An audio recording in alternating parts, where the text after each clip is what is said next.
All right, collective. Spirit brought this deck to my attention, so we're gonna go a little bit further with that other reading. I wanna pull some more energy. Spirit, just give me an overall. This one. Energetic movement. Okay, we're here to move that old energy out of the way, collective.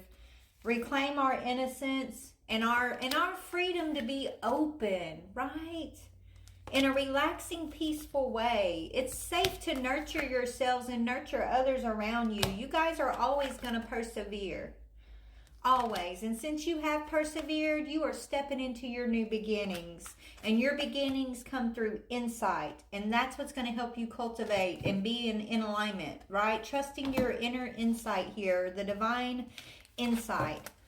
So tell me more about my soul tribe, my beautiful divine feminines and divine masculines out there who know what it's about, okay?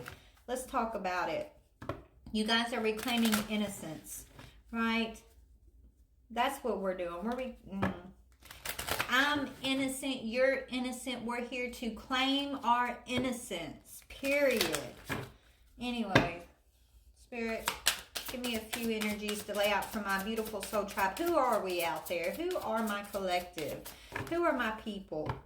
What are the energy my people are in, Spirit? Bridget. It says, the goddess of the eternal flame. This is who you are. You heard me ask the question. I am an eternal flame, and each day my light grows brighter and brighter. What else, collective? For the collective. Parvati, the goddess of devotion. And what that fell on energetic movement. This is our devotion. Our body was made for enlightenment. Nothing more, nothing less. But we are here to move the energy through. I am a love that does not leave. When I commit to love, my soul evolves. Goddess Parvati. And because you are the eternal flame and you come from innocence, you will return to innocence, collective. So if somebody's coming across this video and you are in the thick of your dark night of the soul, remind yourself that you are innocence. You come from innocence. There is no reason to let those oppressive forces, those oppressive energies convince you otherwise. You are going through an awakening. You are going through a process of purification, and we all go through it, okay? You are becoming enlightened. It says, Green Terra, the Buddha of enlightened action. My soul informs my every step. I do what my heart compels me to do. Follow your heart, not your crazy mind if it's all chaotic right now. Because, you know, I know I've had the experience with different types of people, right, in the collective as I've gone on my journey here. Some people I know, you know, have gone through the battle and they've reclaimed their mind, they've reclaimed their power, but there's other people that get lost in the paranoia of it all, the fear, right? And I'm not saying that their experience isn't valid, because it is valid, but they're missing the key that's going to get them out of it. Right? They get mired down in the oppressive energy and the paranoia and the fear and the injustice and the all of that, right? Doesn't mean that is not valid and that did not happen and it does not exist. It does. But the key to get out of that is the remembrance of the divine power that resides over all of it. Right? Allow yourself to be returned to peace. Allow your heart to lead the way versus a chaotic mind. Let your heart override your mind when you're in a state of fear, because God is within your heart. The divine will always guide you through your heart. You'll gain insights, yes, through your mind, but if your mind is chaotic and you're not sure, you know, your mind is creating a lot of fear in you, understand that is an oppressive cycle that you are being taught through enlightenment how to overcome, or at least that's the goal for all of us, okay? At least that was my experience. I'm just sharing what spirits, yeah. Queen of the outsiders, you have arrived. I am where I will always be, in love. You are the queen over any outside force, collective. You are the sovereignty over any outside energy. Even if they try to convince you that they're more powerful or that you should be afraid, or the truth is the power that you have within you can abolish any outside power that's putting you in a fearful state, that's putting you in any type of paranoia. Return to love. Return to trust. Return to, I am safe. I am protected. I am innocent. The world that I create outside of myself is a world of innocence.